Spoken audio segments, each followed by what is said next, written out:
Você provavelmente já viu um gráfico matemático alguma vez na sua vida.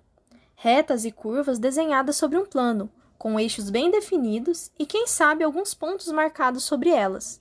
Ou então, uma expressão matemática associada. A maioria das curvas assim representadas passa-nos uma ideia de continuidade. Embora saibamos que nem todas as funções sejam contínuas, desconsiderando os pontos de descontinuidade, parece razoável aceitar que todos os valores de entrada terão uma única correspondência, e que esta, por sua vez, gera pontos sobre o plano cartesiano, tantos quanto forem precisos para construir um trecho de curva contínua. Mas nem sempre foi assim. Para entender como chegamos até aqui, é preciso voltar alguns séculos, mais precisamente nos séculos 17 e 18. A partir dos trabalhos de Descartes e sua recém-geometria analítica, curvas se relacionam com equações.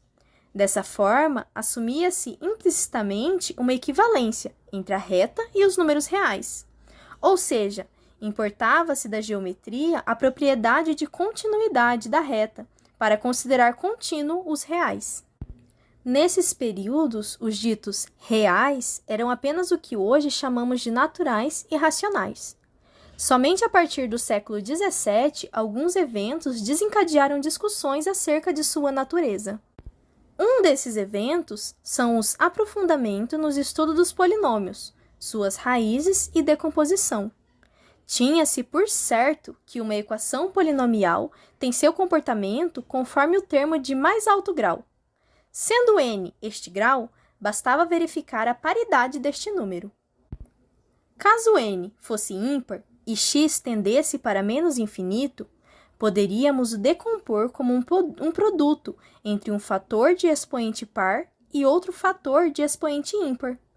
E então, pela evidência geométrica ou princípio de continuidade, a curva desse polinômio poderia interceptar o eixo x ao menos uma vez, pois teria uma parte tendendo para mais infinito e outra para o menos infinito.